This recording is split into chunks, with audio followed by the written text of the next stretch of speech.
Om Guru Brahma Guru Vishnu Guru Devo Maheshwara Guru Sakshat Parabrahma Tasmai Shri Gurave Namaha Vasudeva Sutam Devam Kamsa Chanura Mardanam Devaki Paramanandam Krishnam Vande Jagadgurum Om Shri Gurubhyo Namaha. Namaste all. Welcome to the 8th episode of the Bhagavad Gita podcast. In the previous episode, we started discussing the Karma Yoga. And so if you're interested in that or previous episodes, definitely check out the links in the description below. But in this episode, I want to continue where we left off previously, right? You mentioned the circle of life, and I want to ask, how is the circle of life explained in this chapter? Sure, yeah.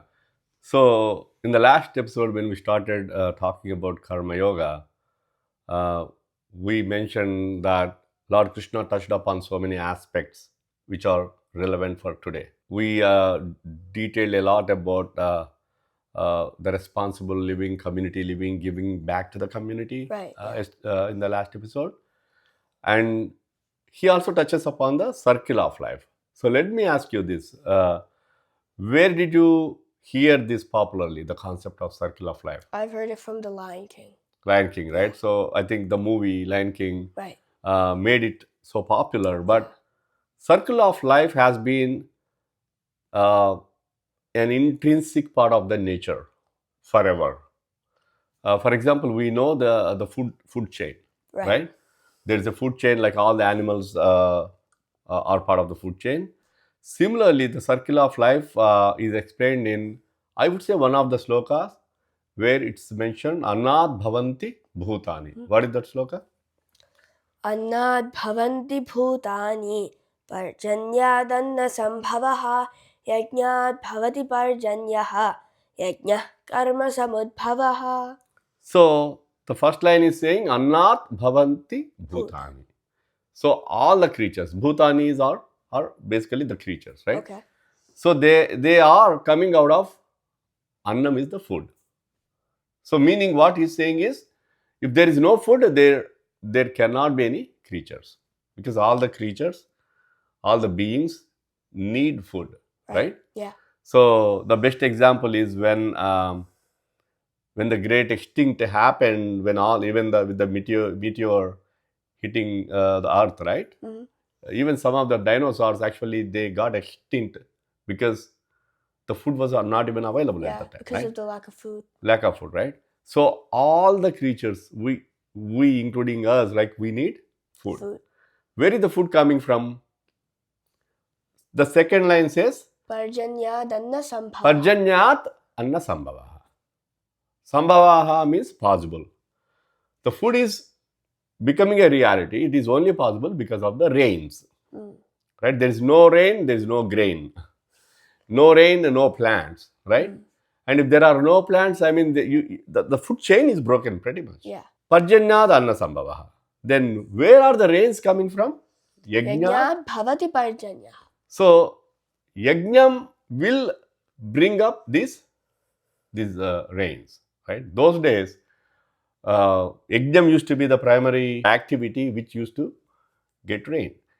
Even these days, if you look into some of the deserts where there is no rain at all, they do what they call as cloud seeding.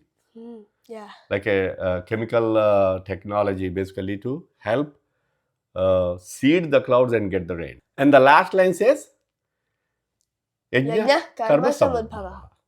So, what actually is it saying is, you do your duty. So, meaning, be responsible to the nature, right? Because nature is giving you the resources. Don't think the resources are unlimited. Right.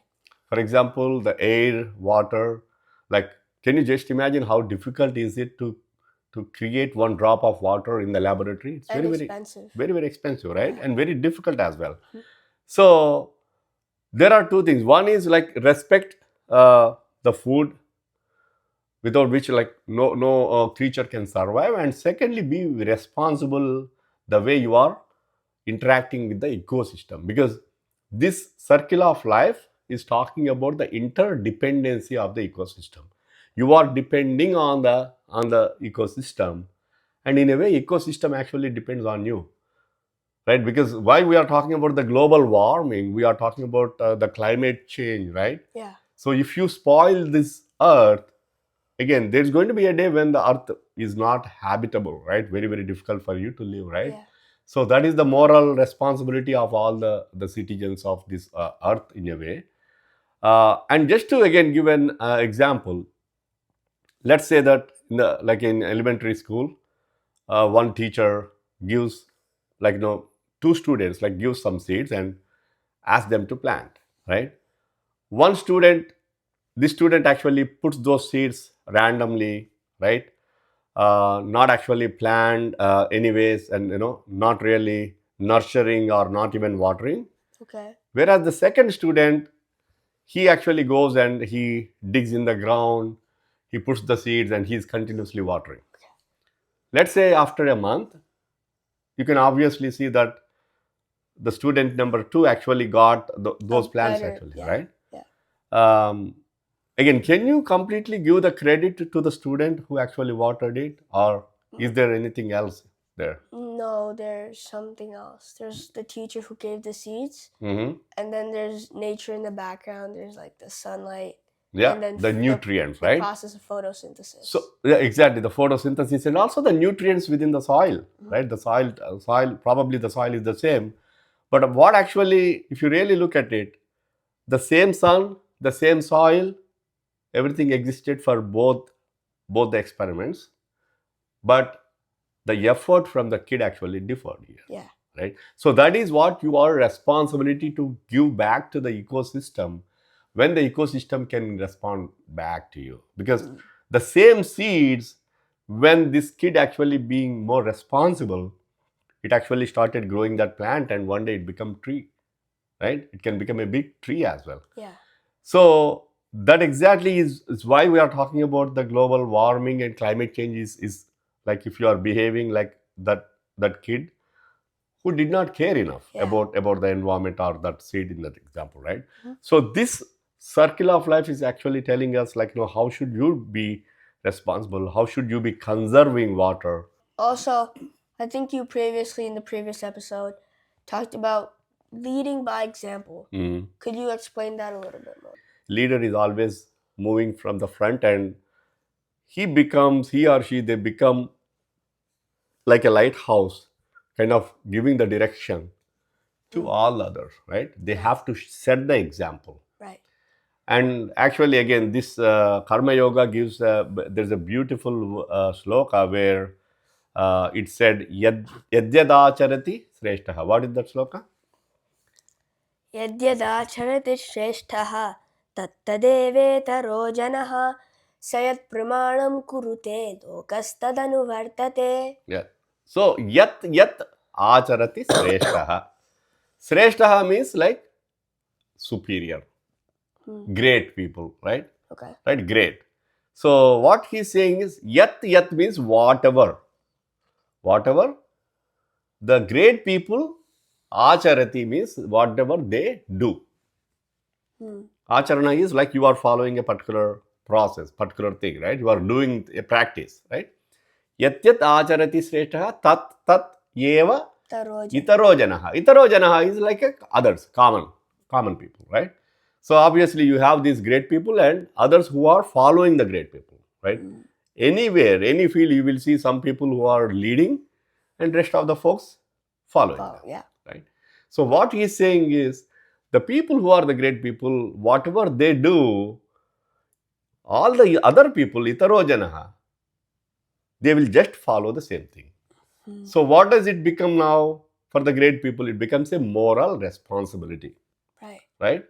So because in the second line, sayat pramanam kurute, lokastha danuvartate. So whatever the great people are doing, it becomes a standard on its own. It becomes a standard. Yeah. And loka tad anuvartate. Anuvartate is like follow. So the whole other people or the whole world will start following it. Yeah. Right? Just as an example.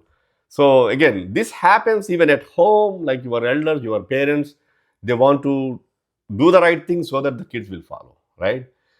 So in the school, maybe the teachers, the principals, they want to set a good example, right? So that the kids will follow. And in the society, maybe the leaders, right? So what it's showing again is the responsibility, the moral responsibility or the importance of being a leader, that because people are watching you. There are so many people who get influenced by you. So make sure that you are not doing the wrong practices. Right. And that is why you will observe that lot of saints, lot of jnanis or gurus, they will still do the things that we are supposed to do. They will still do the dhyanas, they will still do the meditations, right? They will almost like do everything that we do because they are setting an example. Right.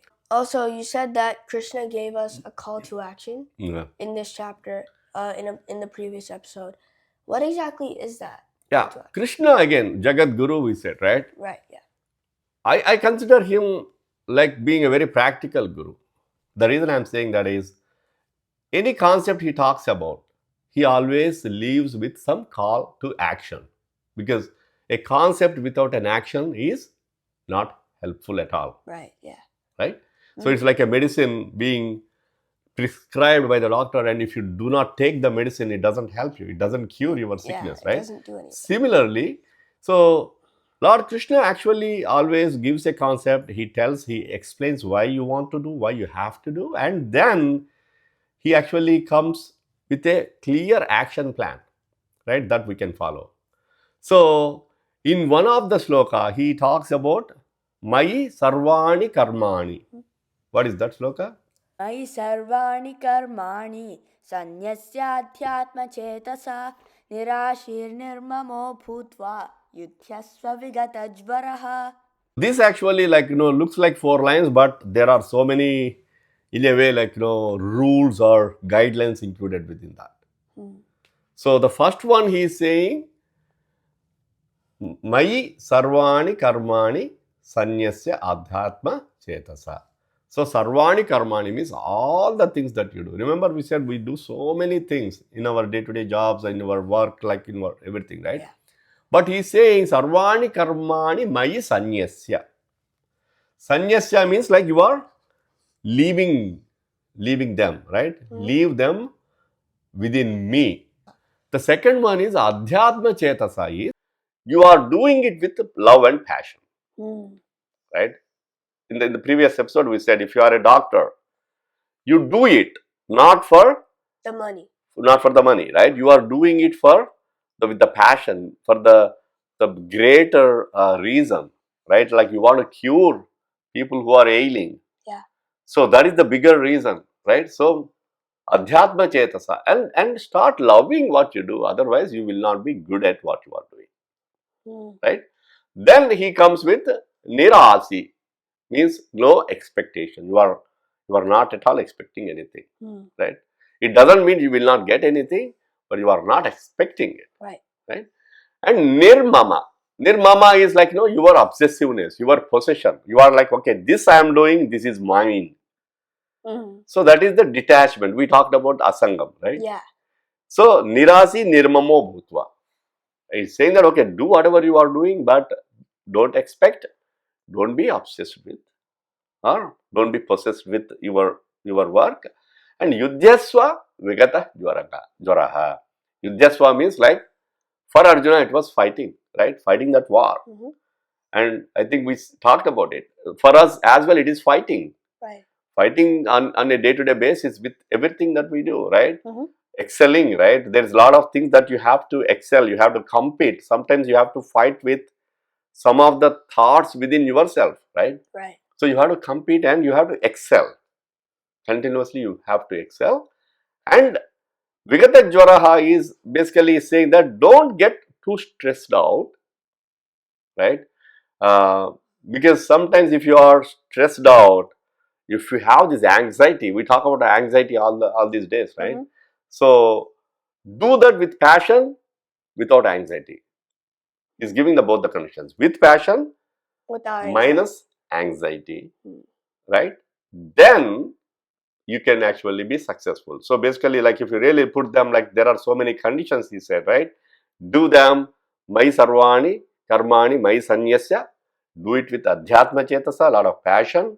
Nirasi, no expectation. Nirmama, no possession on that. And do your job, yudyasva, vigatajvaraha. No anxiety, no stress. If you do this, in the next shloka, what does he say in the next shloka? What is that? Ye me matamidam nityam anutishtanti manavaha Okay. shraddhavanto na suyantah muchyante tepi karmabhihi. Right. So he's saying that, hey, by the way, this is my opinion. Remember, a great leader is not forcing you to do anything. So he's saying that this, by the way, is my opinion. But anybody who follows this call to action will be Shraddhavantaha, they will be passionate about what they do, and Anasuya, Anasuyantaha, meaning they will not be feeling jealous of anybody else. Right. That is another problem these days, right? Like, because people they want to do better, but they are jealous or envying others will not help them at all. Right. And he says, and ultimately it will help you to muchyante Tepi karmabhihi. tepi karmabhihi. Then he's saying that the asangam that he talked about, if you follow these things, you will be free of the attachment. Muchyante, you will be liberated from the karmas, meaning you will do the karma, but you will be detached from that. Also, you talked about like not imitating others, right? As in like not being a copycat. I see many people at my school, they're like doing their work and then they see someone else and then they're influenced by them. Okay. And then they start imitating them. What does Krishna say about this?